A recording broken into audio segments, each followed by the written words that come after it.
شلونكم حبايبي؟ اليوم معاكم محمد وقطيبة من برنامج شد يا وطن. موضوعنا اليوم حول العوامل الرئيسية التي تؤثر على بناء العضلة. يعني سرعة بناء العضلة، يعني نفرض اثنين أصدقاء طبوا يبدأ يتمرنون زي يبلشون بادي بيلدينج أو فتنس طبوا تقريبا نفس اللايف ستايل، نفس الحياة، أكلهم تقريبا يتشابه، ساعة نوم تتشابه، نمط حياتهم تقريبا يتشابه، أخذوا نفس التمرين، تمرنوا، واحد سبحان الله جسمه طق فور، طلع عضل، صار تقسيم حلو، وواحد على حطته. احنا اليوم راح نحكي ليش هذا باقي وليش هذا صعب؟ شنو هو هذا الليش؟ اليوم راح نحكي على ليش. ضلوا ويانا.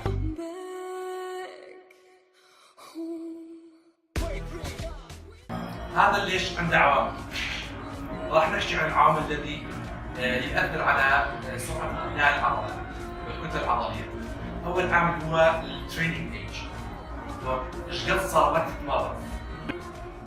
يعني كلنا نعرف اكو شيء يسموه بالبادي بيلدينج بشكل عام او بالرياضه يسموه يو بي جينز، يعني الشخص اول ما يبدا يتمرن بالسنه الاولى طبعا راح يحصل على كتله عضليه كلش سريعه وتوصل تقريبا حجم الوزن اللي يحصله كماس اللي هو almost 11 كيلو غرام.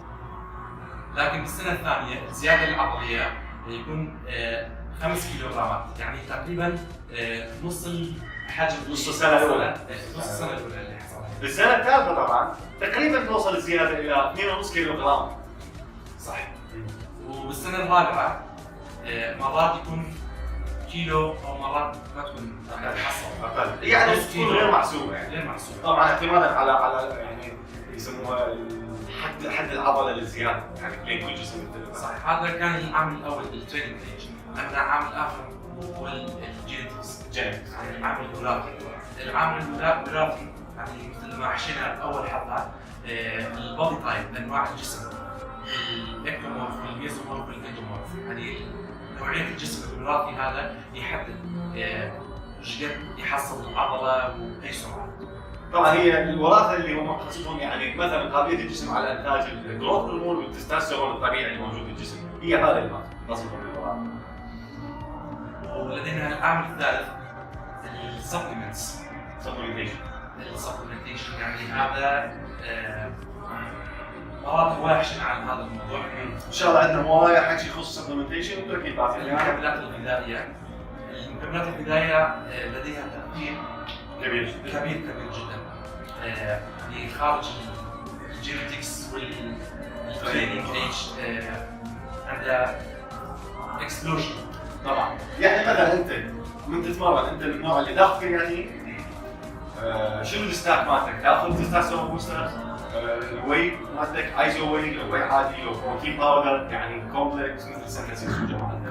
شنو هو السبلمنتيشن مالتك؟ شنو الستاك اللي تاخذه؟ البري ورك اوت والانترا ورك اوت والافتر ورك. لهذا السبلمنتيشن يعني المكملات الغذائيه لها تاثير يعني وبناء الكتله العضليه بسرعه،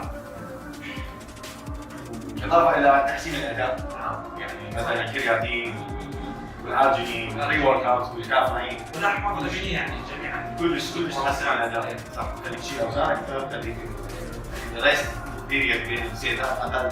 صح. العامل الاخر هو اهم عوامل، هو مكون من عوامل. احنا سويناها بنقطه واحده.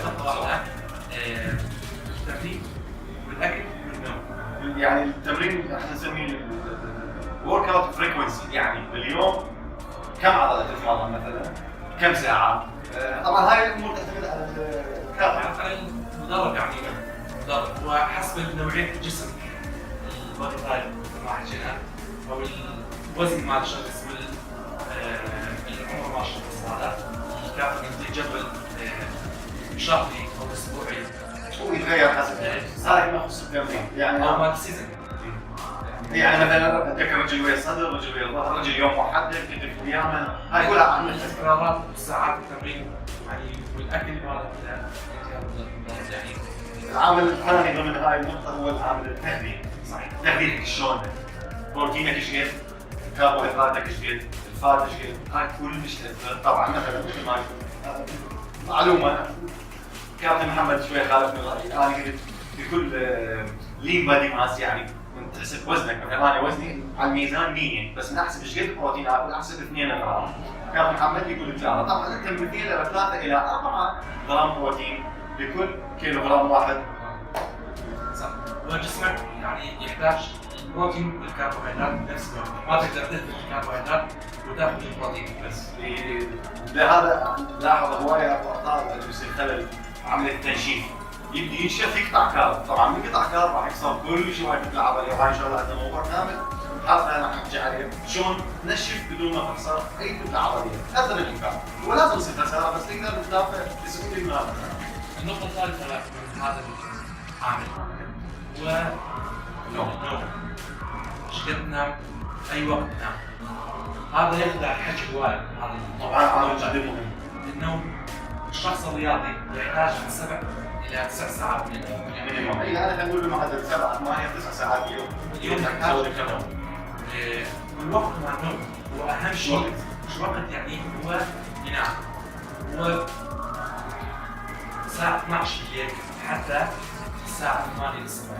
أكو هرمون الجروث ودائما الجسم هو يعتمد على يسمونه السليبنج كيرف، هو كيرف يصير حسب ساعات عمق النوم، هو يحدد شو وقت راح يفرز هذا الهرمون، صح شو وقت يبي يشتغل طبعا، يعني النوم المتقطع ما يفيد، لهذا اللي ينام مثلا 3 ساعات يفز يقعد بعدين يرجع ينام 3 ساعات ما راح يستفاد لانه ما لحق الجسم يصلح بهاي 3 ساعات، بس يقعد 7 ساعات واكثر. جرة واحدة. جرة واحدة، صح.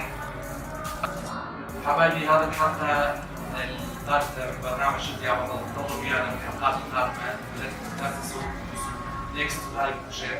سبسكرايب. See you.